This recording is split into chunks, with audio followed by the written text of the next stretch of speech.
Hello friends, welcome back. In this episode, we are looking at the differences between margin and padding. Sometimes it's kind of confusing which one to use at what point in time. Okay, so I'm going to take my time to explain with an example for you to know at what point in time for you to use margin or padding. All right, so this is our project, okay, and we are going to start our body tag. I'm going to use the body tag first as a case study. Okay, and we are going to take it from margin, then we move on to padding. Okay, so without much ado, let's dive in. So inside our body, let's give it a border style of solid. Let's see how it turns. Refresh, and you can see that we have some borders at our project. Okay, now let's go ahead and write some code. Let's give it a margin right property of 50 pixels. Let's see how it turns. You can see that it has created some margin at our right side of our project. All right. Margin left 50 pixels. Let's see how that one also turns. Okay, you can see we have some margins here. All right. Margin top 50 pixels. And you can see we have some margins also here. All right.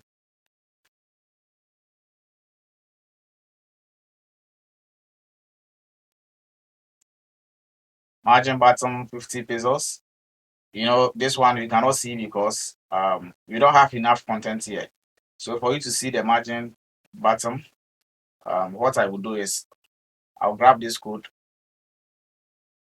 and I'll duplicate it. Okay, I'll copy and paste it. Let's refresh. Okay, so now we have some margin button here. We cannot see because it is just giving us a scroll. So let's see if we increase this 50 pesos to, let's say, 150 pesos. For this one, you understand it better. Okay, so you can see that it has kind of increased the scroll. Okay, the line to scroll here. Sorry, it has kind of increased it. Okay, you can see from here. All right, so now you can see how the margin works. Okay, I'm not going to explain myself further. Let us take a break and also look at how the padding works. Okay, it's self-explanatory. You understand it. Okay, so to work with the padding, I would like to use this our second container. Okay, this with our second container. So I'll come to my style sheet and I'll call the ID. Before, remember this code that we duplicate, it will also be affected. All right, remember it will also be affected because they are also having the same property of the ID that we give to this one. If you don't want it to be affected, we have to change this one to maybe third container. Okay, but for case studies, let's leave it like that. And now to work with an ID, we need a hashtag. Okay, then we call our second container. All right, so the first thing that I would like us to do is to give our project a background color, and let's change the color, the font color.